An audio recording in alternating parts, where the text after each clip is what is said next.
Whoa, okay. Had to take care of some business beforehand and got that taken care of. So now the other half of the business will be done later, whenever. So that's good. Got to take care of priorities.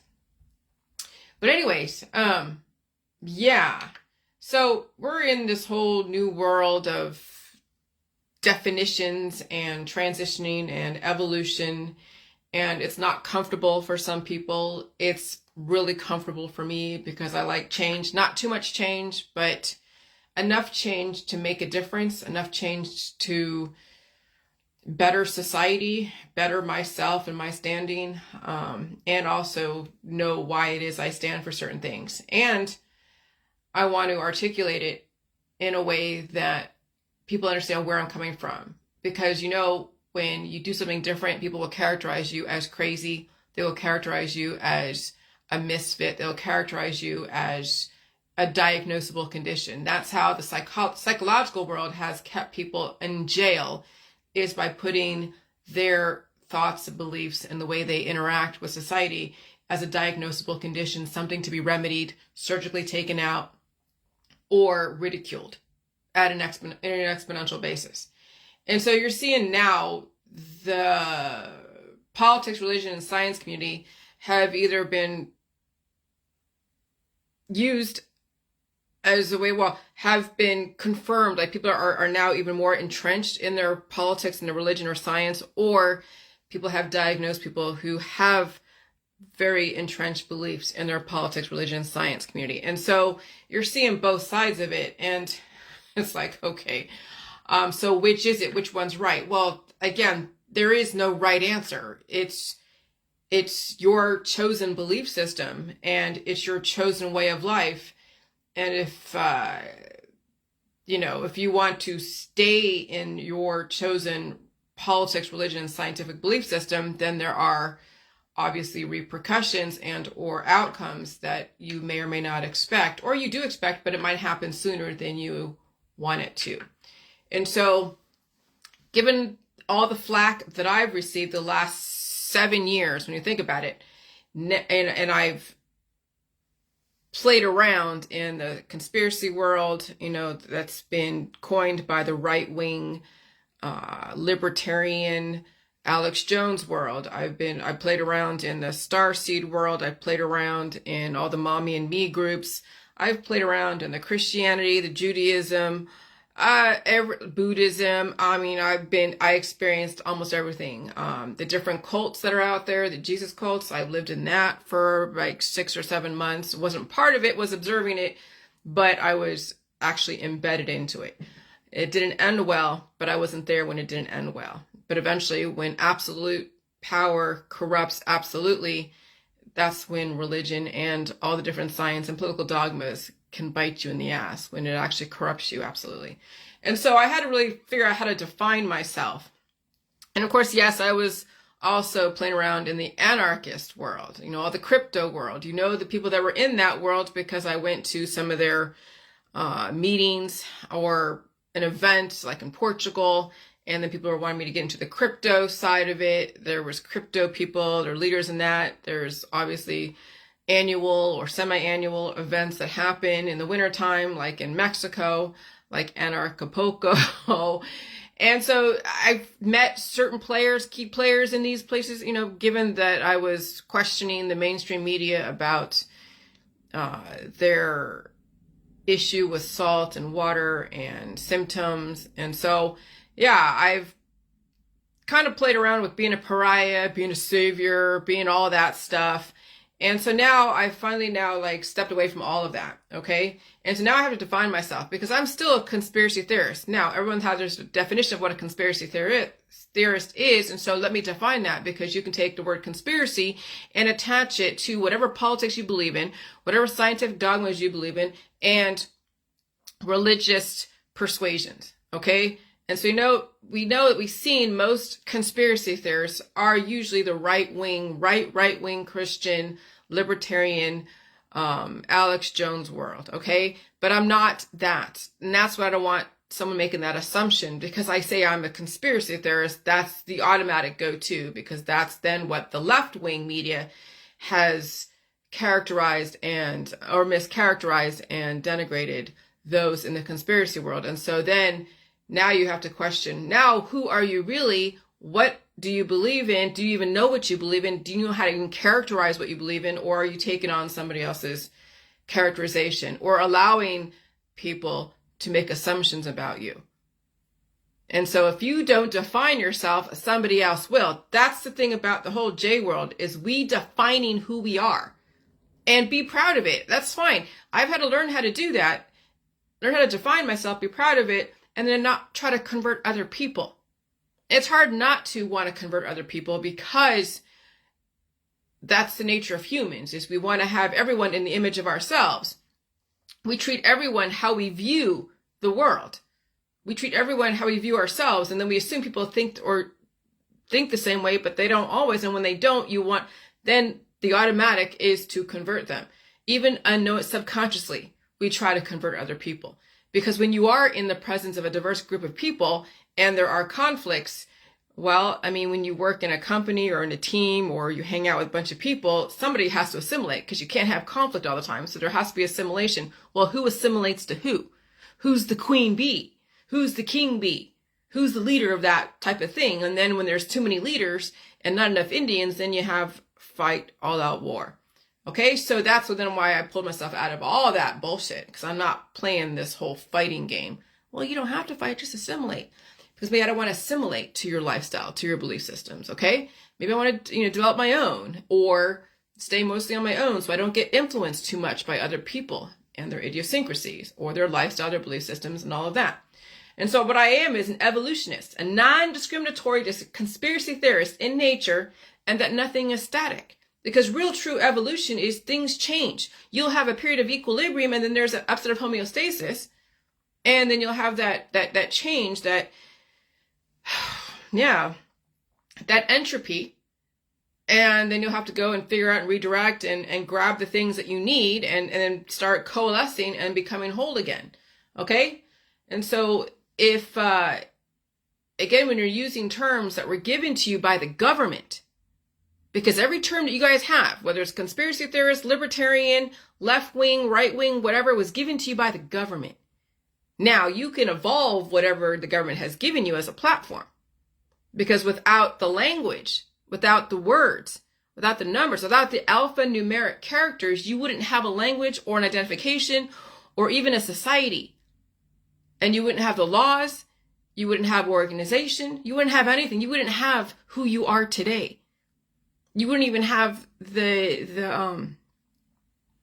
different lifestyles and belief systems, politics, religion, science, if it wasn't for the words. Okay? And that's when we then characterize words as spells, curses, gifts, and that's all still relative to your interpretation. What is a curse? What is a spell? What is a gift? Everyone's going to have a different take on that, or they're going to think certain things are spells, curses, and gifts. So it's still relative to your interpretation of what is a spell, what is a curse, what is a gift. But spells are from letters. Letters turn into words. Words turn into sentences. Sentences turn into paragraphs. Paragraphs turn into books or novels or magazines, or then turns into mass communication. And then it turns into politics, religion, and science dogmas, okay? And so now you have to define who you are, or else someone else is going to make that assumption of who you are. And so when you finally can define who you are at this moment in time, then the whole J world is saying that you can also change, that you can also question who you are today, that it could change tomorrow. Maybe today you're a mom. Maybe tomorrow you're not defined as a mom or a mummy and all that, and you could be something else.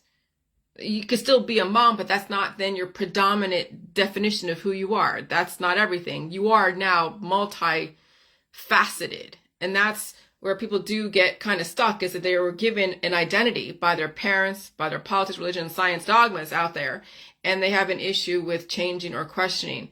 And so they're not really multifaceted. They're still very stuck in their identification.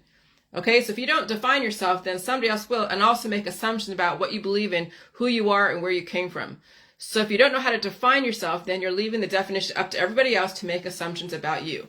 And so then I have to define myself, because then, this is be on my website. So then when I say I'm a conspiracy theorist in nature and I'm an evolutionist, it means that today I'm this, but then, as society changes, I will change with society.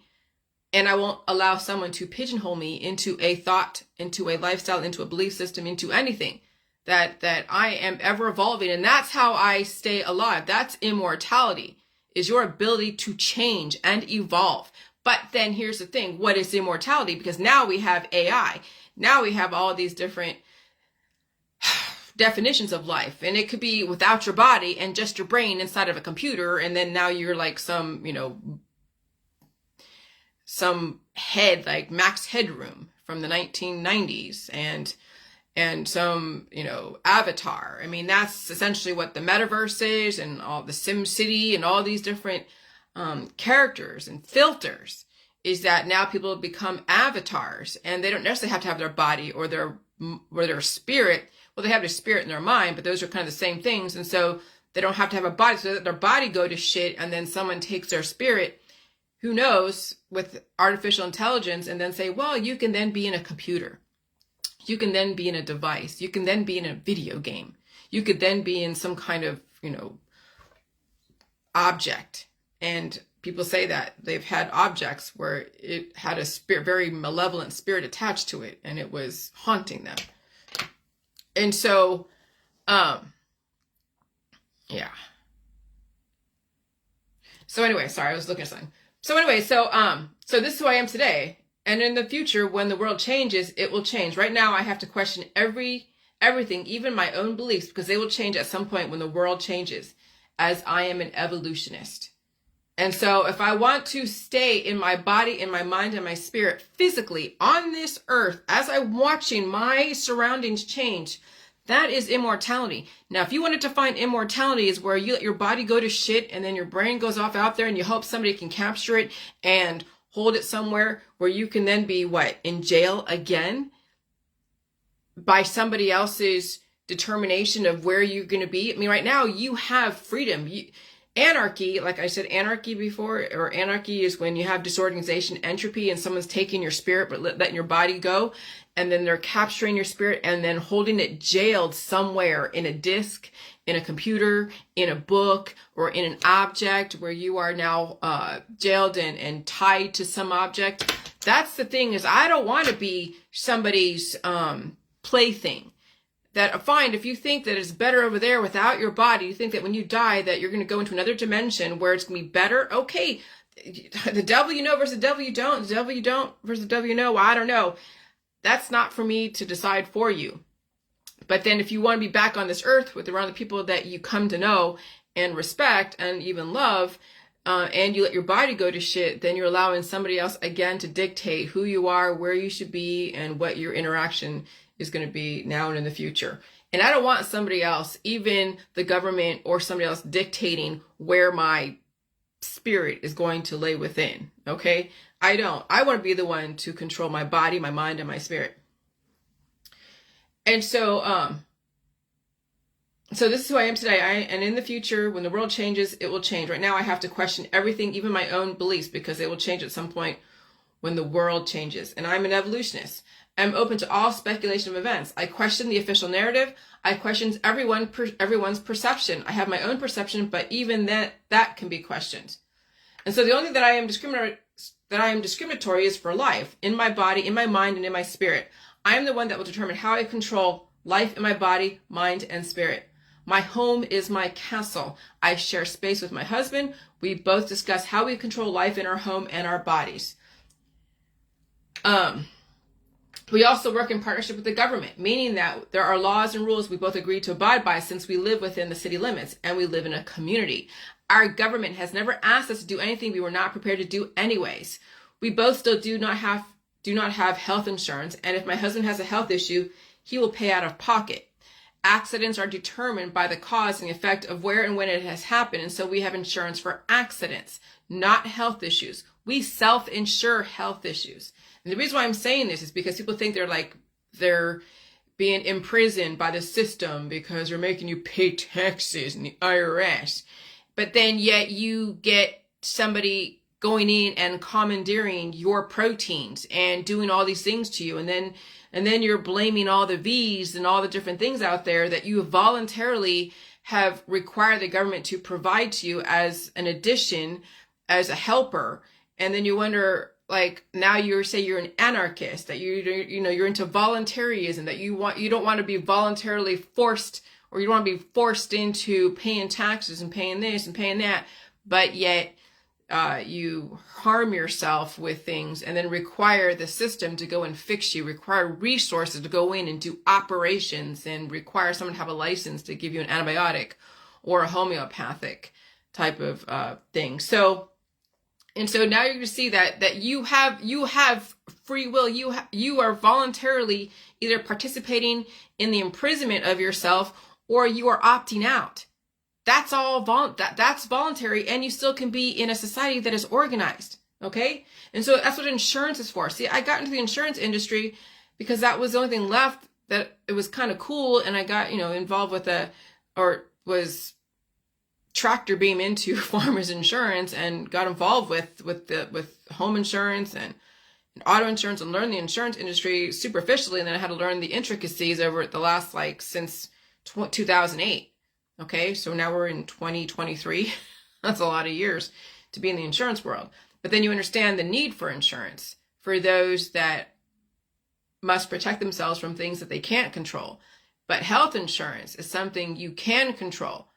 And if you choose to have health insurance, it means that you are choosing to do things to yourself that will require it to be necessary. And this is where people jail themselves, and they blame the government and blame other people for their own health predisposed issues. And so our government has never asked us to do anything that we were not prepared to do anyways. We pay our taxes because we live in a community. All right. And so we both still do not have health insurance. And if my husband has a health issue, he will pay out of pocket. He did when he thought he had a heart attack, but he didn't. He had some kind of upset, and it caused him to faint. But he was okay, and he just had to lay down and lay low. But we paid the $1,500 for that, for those tests and for that ER visit. And that was it. Okay? He feels stuff like I feel stuff, but he doesn't go get checked out. He doesn't go and go get a diagnosis and then get on drugs for it. I tell him, honey, this is all part of it. And, you got, when people are sick in my house, I make salty soup. And he was sick, I made him salty soup, made him eat. I fed him so much during that week, and he got over it. Okay? So accidents are determined by the cause and effect and where and when it has happened. And so we have insurance for accidents, not health insurance. We self-insure health issues. When you have health insurance, it means you voluntarily decided to do things to cause you to have health insurance. However, if I hurt myself on my own property, I am liable to myself to take care of myself, which means I'll pay out of pocket if it requires that I go to the hospital, which means I need to be careful what I do. I do not take unnecessary risks in my house. If my property is maintained well, injurious accidents should not be an issue. Can we afford to self-insure? Yes. Pay now or pay later. Okay, so when you have health insurance, you're paying now saying that you are anticipating that your health is going to go to shit. So you've already cast spells on yourself. And people do. They cast spells on themselves. They even cement it in by a monetary transaction. When you pay health insurance, you are now in a contractual relationship with an entity that will then take your health down systematically. Every time you pay your health insurance premium, you are now in a contractual relationship of where someone else is going to take your resources systematically. But you don't look at it as that. You look at it as, it's protection. Not when you end up in the morgue eventually. And so people have contractually put themselves in a relationship with death. But they don't look at it that way. Remember, everything gets spun in however you want to spin it based upon the marketing.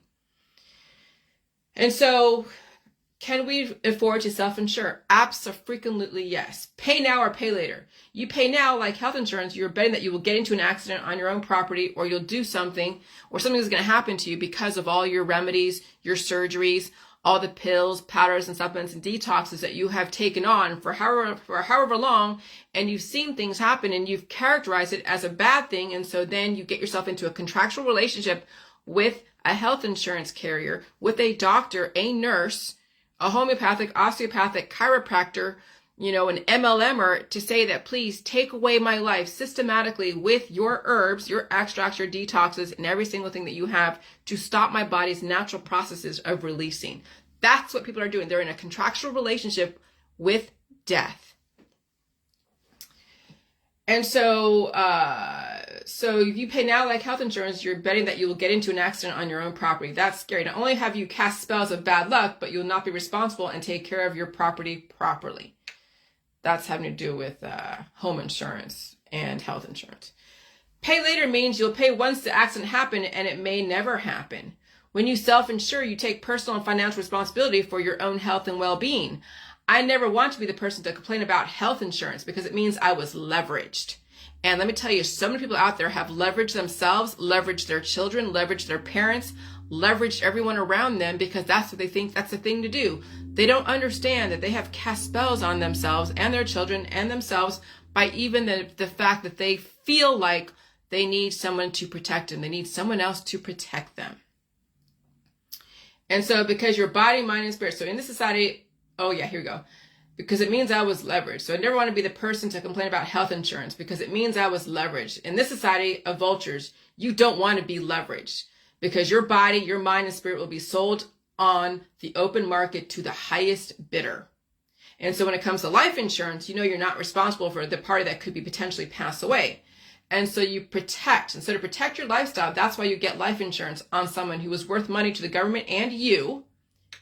But they also are a source of contribution to your life. You both have contributed to life, and one person or both will contribute to someone in their death. If you have car insurance, it means you can't control other people, but the deductibles are based upon if you want to pay now or later relative to your body, mind, and spirit, if you're the one that caused the accident or there's a comprehensive type of accident that was acts of God or something. And so you can volunteer not to participate in things that are not necessary for you, but maybe necessary for somebody else. And you can still be a responsible citizen with tolerance and productivity. And so you do not advocate anarchy because that means death or entropy. And the anarchists are all about death, entropy, and disorganization. They're about overthrowing things that they shouldn't be overthrown.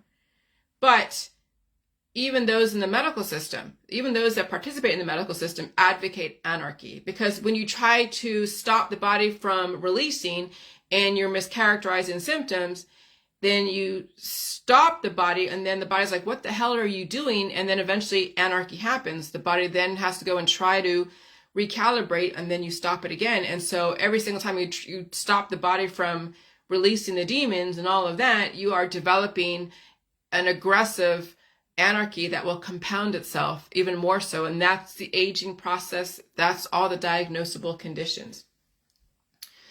So when people have health issues because they are disorganized, they have committed anarchy on their body, but they do not realize every time they use anything against the organic processes of the body is trying to stop the energy, they're developing a platform of anarchy in the body. Anarchists in our society are the ones that are developing the chaos. However, they're developing their own personal chaos and looking for believers and followers. As you can see, like Anarch Poco and all of those are like, just anti-government. They are the anarchists and they're the ones that are developing the anarchy within them because then they're also advocating all the pills, the powders, the supplements, the detoxes, the surgeries, the Rife machines, everything against their own natural processes and against their child's natural processes. And so I'm not an anarchist. I believe in law and order and organization, and you choose what you want to participate in or not. If you can't discern when somebody is taking advantage of your body, mind, and spirit, that's on you. And so when you end up in the morgue, when you end up buying into the death world, that's because you have chosen to be an anarchist in your body. Even though you don't consider yourself an anarchist, that's what anarchist is. Anarchy is, it's entropy. It's not balancing entropy and entropy. You are promoting disorganization. You're promoting that somebody else commandeer everything in your body, mind, and spirit. And so, I want to make sure that when people know that I am a conspiracy theorist, right? That I am an evolutionary conspiracy theorist and I'm a non-discriminatory conspiracy theorist. I question everything. I even questioned myself at the time. And then that's why you saw so many different changes and evolution ever since the beginning of the J world, because I am actually exhibiting evolutionary ways. I can change my mind. I can even add another context to a meaning that would still follow the rules of grammar. Okay? And so I'm saying it takes an extremely intelligent person to be an evolutionist, because they would have to follow the laws and the rules of grammar of our society, of math and English and all of that. You'd have to study something other than your current world. You'd have to study something outside of your norm. And if you're not willing to study outside of your norm, if you're only willing to just parrot what somebody else has said in authority, then you have no room to bitch about why you're in the hospital. You have no room to bitch about why someone gets a V or not get a V. You have no room to complain about anything, because you have given up your body, mind, and spirit to somebody else. And they are doing anarchy on you. And you are also advocating anarchy in some ways. And so that's, really what it comes down to. Because I wanted to go and back to when I post about the anarchy stuff, but I don't need to do that, because, when you hear about homeschooling and all of that, I understand. I'm telling you, homeschooling nowadays is great given all the crap that's going on in America, but in other places, homeschooling may not be, so great, because they're not in that much danger, or if they are, people will figure that out. But I mean, like anything, there's always danger when it comes to strangers in this environment. But when you homeschool in America, then you become very homogenized, and the kid doesn't get anything but your way of thinking. And so then when they finally do have to go and interact with other people, then they lack tolerance. Then they have to stay so homogenized. But then when they finally do venture outside of their homogenized zone, they won't know how to react or even deal with change or deal with different people. And then it becomes deadly, because they might say something, do something, or walk into an area that is dangerous, and they won't know it because their parents never gave them another way of looking at things and never taught them that there are dangers in our society. And so that's then why that whole UN decriminalizing different things with minors is a little bit concerning, because now parents are going to have to pay attention to themselves, and they can't rely on the village to raise their child. They're going to have to be the one to protect them, but also tell them the ways of the world without turning them into intolerant monsters. And I don't know, if parents are already intolerant, I don't know, to in body, mind, and spirit, that'll be very interesting to see. So at this point, it's not even going to matter if you homeschool or not in America, because if you don't have what it takes to deal with the changes in our society, if you can't have discernment on whether or not this situation can be dangerous or not, and you're always relying on somebody else to take something out or commandeer proteins, it's not going to matter what you believe in. And so that's why I'm just like, now I don't even care what people think about me, because it's going to take the parent to get their shit straight. They may not be able to save their kids, but the parents have to save themselves. In this environment, the parents have to save themselves, and maybe it might give their kids a chance to save themselves. And it may never happen. The kids may just end up falling through the cracks of the system, because it's going to be too much for them to be whole again, given the predisposed issues. And then this environment is crazy. It's very aggressive. So I feel great. I feel really, really great. And when I posted that post with Alex Jones and Dana White and Jane Fonda, I'm not slamming them. I want you guys to see that the aging process is because of your practices of anarchy in your system. And that if we don't take pictures, people can say, take pictures of me, like, oh, look, Jillian looks unhealthy, she looks stupid, she looks bloated, she looks puffy, she looks fat, she looks this, she looks that. And that's fine. People are going to characterize me in any way, however they want to view me based upon their lifestyle, belief systems, and politics, religion, science. And so that's fine. It's a discussion. And I'm going to characterize, Dana White and Alex Jones, public figures, and Jane Fonda, and then you can characterize them in your way, but we don't try to convert each other. You just listen to my way, and I'm not trying to be personal, but we need to question the aging process. We need to question our participation in the medical holistic system and our kids' participation in that. We need to question so many things and leave it up for discussion. Okay? I mean, and then you have to realize that, yes, we do cast spells on each other. And so what I do as being as a evolutionist, non-discriminatory conspiracy theorist in nature is saying that, yes, this is who I am now today. Doesn't mean you have to be, and you can say who you are, whatever that is. But even my description of myself leaves things open for, and leaves things open to change. I'm not cementing anything. I'm not saying I'm a Christian, I'm a Catholic, I'm a Jewish person, I'm this or that. I don't have that definitive type of jail around me. I don't say I'm a Republican or a Democrat or an independent, whatever the hell that means. I'm an evolutionist, which already says change is already written into that definition. And I'm non-discriminatory, which means I'm not holding fast to one religion or thought or another. And I also question, conspiracy theorists is questioning everything. So right there, that cemented little jail is porous. It's not really a jail. It's a description. It's a definition, but it also leaves room for you to add in context. So when you see like the word Trump and you see all the different meanings of Trump, it could be a noun, an adjective, a verb, an adverb, or whatever. That's exactly what I'm saying, that I have room to improve, room to change, and question every single fucking thing that was told to me, and even today, questioning my own thoughts, and constantly evolving when new information is provided, or information that I was not aware of provided. And that's immortality to me. But you may have your own definition of immortality. And it could be being an AI, artificial intelligence, locked up in a computer or attached to an object, floating around in the below world, the so below world. All right, bye.